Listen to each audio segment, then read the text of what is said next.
Hello, I'm Steve Gubb with the Business Development Center at ODU. We're part of the BWIC program. We're trying to help work with businesses and help them overcome the impact of COVID. Again, this is On the Road, and I have the privilege of speaking with Combat Bound. I've got Emil Reynolds and Mr. Frank Hunt. Uh, well, we'll start. Okay, I'll defer to the one. Okay, Emil, we'll go with you. What's your role? And then Frank, what's your role? And what is Combat Bound? Curious to find what that is. Sure. No, first of all, thanks for having us on, Steve. And, certainly a pleasure to be here. So Combat Bound was born of my experience and collective experience in the military, in uniform, mostly looking at technological capabilities that we had, that we wish we had, and really looking at how to decrease soldier load, warfighter load, and increase, your space where you're really decreasing cognitive load, physical load, and increasing your ability to maintain an operational tempo that's high Okay. in a multitude of environments. All right, well, I was going to ask Frank, what's your role with the company? I'm the old guy business advisor. Business advisor. I like that. Right. I'm going to ask you. So Emil's mentioned something about soldier load, and that just kind of like for someone that doesn't know what that is. See, I envision a army guy with a rock sack being just put on their shoulders. When you're saying soldier load, what is soldier load for someone that wouldn't know what that was? So you're pretty much on point. It's all the things that yeah. So everything that we strap on and carry. In my experience, I was a light fighter my entire time in the Army, and so everything that we needed to have, we had to carry, and whether that be through the mountains, through the desert, you name it, in training, in actual combat operations. So that's the physical side of it. And then you've got the cognitive side of it where, the physical side takes a toll. You start getting tired, you're worn down, your operational tempo is high. So, that exhausts you mentally and physically. And so really, in essence, it's all of the above, including your rucksack, and accounting for all of that, and trying to decrease that while not impacting negatively your ability to operate. Well, how much of it, when we're saying we got somebody, we're not talking about the operational tempo, but I'm talking about gear. And you're going in, someone's deployed in. How much will they really carry? I mean, they've got to be like their own little, we're talking, it takes a community. No, it's like one person, they got to have everything. There's no going back to the store, no 7-Eleven on the corner. So how much would they really outfit? So in essence, I carry loads anywhere between 60 to 120 pounds, sometimes even greater, depending on how long we were going to be out and what exactly our mission was. So, at Yeah, 40 again, years I'm old. just amazed at that because, and I'm not making light of it. I'm not trying to make a joke or light of it, but especially if you've got that kind of a load, and let's say somebody just doesn't like you and they're taking shots at you, that's a lot of weight to be carrying around. Absolutely, absolutely. So, I think over time, the load has varied. But when it comes to combat operations, you've got to carry what you need, and so that's It is loads what it ended up is, as they say. right. Yeah. So how does Combat Bound help today's military? How do you help the individual soldier, sailor, marine, coastie, whatever? How do you help them? Yeah, don't So smile. essentially, My boss is a coastie, so I work with coastie. no, we love the Coast Guard too. No, so essentially, what we've done is take equipment that is needed, gaps that are recognized, requirements that are recognized, and in the system, and we've built solutions towards those gaps, right? So as we're talking about decreasing physical and cognitive load, that could be, you know, decreasing the size and weight of something in common use, like, you know, we had litters, emergency litters, you know, that you would carry a patient on, that took up an entire backpack, weighed a bunch, and you know, that's what we had. Or we would have litters that would roll up, but they were 2-3 feet in length and 11 pounds, and you would have to adjust your, you know, your combat load as you were jumping out of an airplane or what have you. So one of our products is exactly that. It's a litter. It's designed to work with human beings or machines. It's, you know, multi-mode, so you can drag it, you can carry it, you can put poles through it, you can do whatever you want, essentially. And so what we decided to do, and how our designs work, is we try to factor in imagination of the soldier on the ground in an emergency situation. And so, you know, we give the ability to improvise with our products. We try to make them as small and as light as possible, and as multifunctional as possible. So Yeah, but how did you get into this? Is an interesting field. I've known some companies that you know, they do different type of work and specialized, like ammo pouches, different, you know, like vests and all that. There's some other companies in the area that I'm not familiar with, but this is not like, how did you, you know, are there many companies in this area or field looking at it? Or um, I I got two think questions. every Is there quite a few companies doing this? And then why did you, how did you get into this field? I mean, it's just, I'm curious on how you so got it.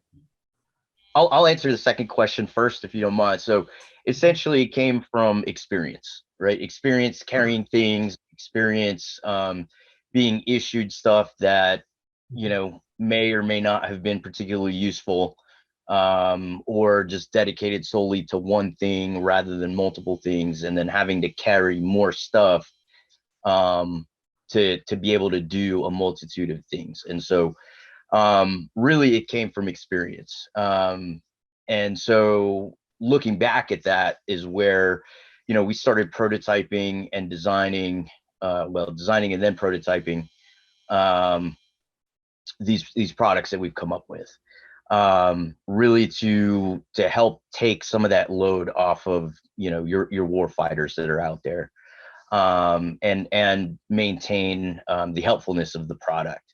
As far as companies out there doing similar kind of work, I think everybody advertises that they do, and you know, but not everybody really does. And that's not, you know, a dig at any company in particular. It's just, you know, it is what it is. Everybody designs to what they know, and you know, what their design teams come up with. And I think one of the big differences with us is that, you know, we're designing based on our actual experience in the field, from the sister services. So I assume you had that experience somewhere back in the past where someone dumped something there on in front of you and you looked at it and go, "You've got to be kidding me," or something like that. You know, there's no way in the world that's 100%. going to up that. 100%. So this is your revenge. I knew one day I would start a company. I'm tired of, you know, slugging this stuff around. But what has gone well for you as a company? Now, what one? When did you start? When did the company start up? So the company officially started in 2019. Okay. Ooh, And right before everything's just kind of going crazy, huh? absolutely, absolutely. So we started in 2019. The initial design and rounds of prototyping started 2016, 2017 in there. Mhm. So this has truly been a multi-year effort for a multitude of projects that we have. And we're just now starting to really get out there and get to market. You know, and a part of that is the administrative side and getting set up and getting ready to run. Another part of that is, you know, just tweaking the designs until, you know, we were comfortable enough to get them, to start getting them to market. And I should also mention that that under Combat Bound, we've got 2 DBAs, one focused on cyber operational planning, targeting, and real world cyber activity, which of course supports the warfighter on that side of the house. And then we have another branch that focuses on human performance optimization. And in that field, we've got probably one of the most foremost people in that field working with the military in that branch of the company, designing programs. You've got like three main branches. You got the outfitting group, and then you have the cyber group, dealing with, it's long gone as the, I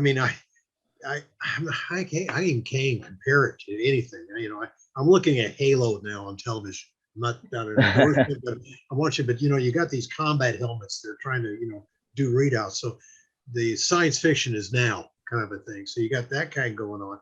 But then you got how does a human being process all this information in a combat scenario where, again, bad people doing bad things to other people or yourself, and you gotta be able to take all this information at one time and then keep your motivation up, because that's just got to wear on you, because that's a lot of information coming at you. And any time it could be something more than a piece of information flying at you.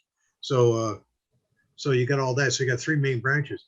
So what's gone well so far as a company?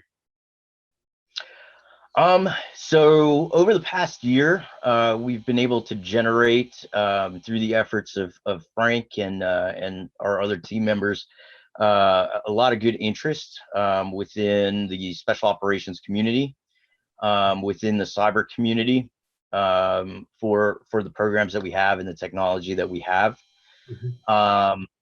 Of course, one of the biggest things is partnering with potential distributors and showing them our wares and getting the word out there versus trying to do it all ourselves.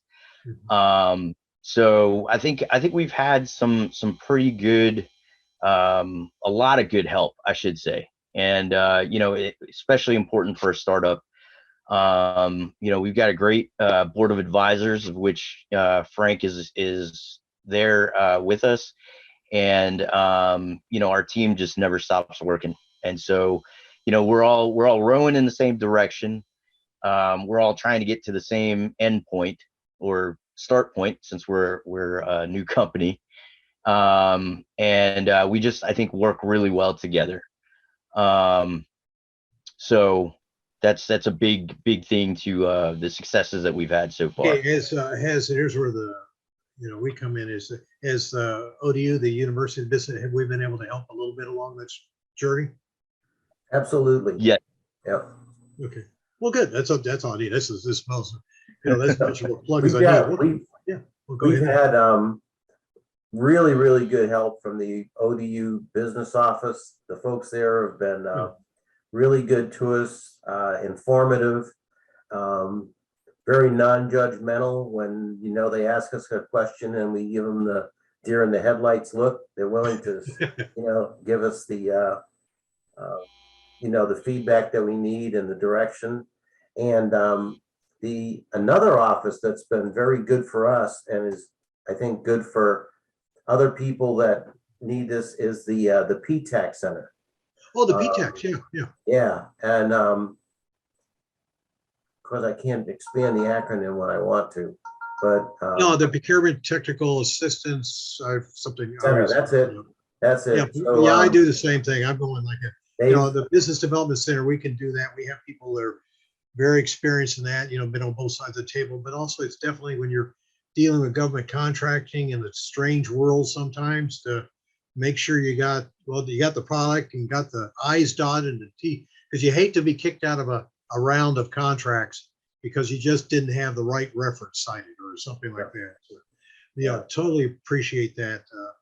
And the other thing, I'll throw this one at you, Frank, if you don't mind. What could they have done differently? Hired you sooner, other than that, or if they had to do all over again? Or it's kind of an interesting situation. I thought I retired from government service in July of 20, but I go back a long way with Emil, and I touched base with him, and I found out that, you know, he was trying to get this rolling, and I said, well, I'm available if you want to count me in. So I was very ably supported by him in the past, and so I kind of sought him out, and we got rolling. And he never gives himself enough credit for what he's able to do, because he's assembled a pretty amazing team of people. And I think the most of the group we've ever had in one room at one time is 4, and there's about 11 of us now. And so we're might not have been by choice with this whole COVID thing about having to work from like dispersed locations, but yeah, we're fully dispersed and diverse and all that kind of good stuff. And like Emil says, everybody pulls together and is rowing in the same direction. Well, that, and again, I think as a business, that's been an interesting evolution of embracing, you know, finally everybody's definitely embracing Zoom and interacting. It's part of the, I know it was there, but well, COVID really brought that out. I don't know if we ever, as they say, put that back in the box. Now that you can sit there and come up on a Zoom, you don't have to drive an hour or two to an office, kind of a thing, you know. But again, so anyway, Mr. Reynolds, is there something you would have done differently if you had to start it all over again? Well, I'll tell you, you know, the thing with a new small business or a newer small business is you're kind of building the plane as you fly it. And you know, Frank, when Frank first came on board and we first started talking, you know, he was like, well, where's the business plan? And I was like, well, so kind of hemmed and hawed on that. And I'm learning the best you know, I can, Captain. She won't take much more of this. And so, yeah, no, and so, you know, it's that planning piece, you know, documenting the plan, that I think, you know, if we could go back, that would have been one of the first things that we certainly would have gone through. You know, just really, it goes back to kind of the administrative side of the house and setting the company up and making sure that we were ready to do business as we, you know, are driving forward and have driven forward. So, well, again, you know, I compliment you on that, because I don't know your exact, you know, all your experience at all, but it just, it had to be for you, I would think. I know it's a job and it's a company, but it's almost like a mission, because since you've been out there in the field and you know what it's like to, instead of just saying, you know, to do something to change things, you know, to say it could be done better, it could be done differently, especially now. And also I compliment you for your courage, especially when the COVID hit, of every excuse on why not to do a business. You know, any business that starts out during this COVID period is, you know, you have plenty of excuses on why not to do anything, but to still go ahead and do it. It takes a lot of courage, or you just didn't know any better. Yeah, and just, you know, given time, it's a balance on the word. But if someone wanted to get a hold of Combat Bound, I really like that name. How could they get a hold of you? Best bet is shoot us an email at info@combatbound.com. Okay, and I assume you got a .com, you got a website out there somewhere? Yep. We do. It's combatbound.com. And that, no, I that's think, simple enough. That's, yep. I'm just amazed you got that domain. I mean, really, they're hard to find domains. I am just amazed you got that one scarfed up pretty good. So, but what I'll do for everyone, I'll somewhere on the edit down below, either Frank or Mr. Reynolds there, I'll edit it in so people don't have to go, what was that? And kept backing up. But I'll do that. But I really appreciate the opportunity to chat with you all and have you share a little bit about your company and again, your lessons learned. But I really appreciate you doing this, taking the time, and also I wish you the continued success and growth in your endeavors. So, all right, anyway, Thank it's Steve Gogue with On the Road at the Business Development Center at ODU.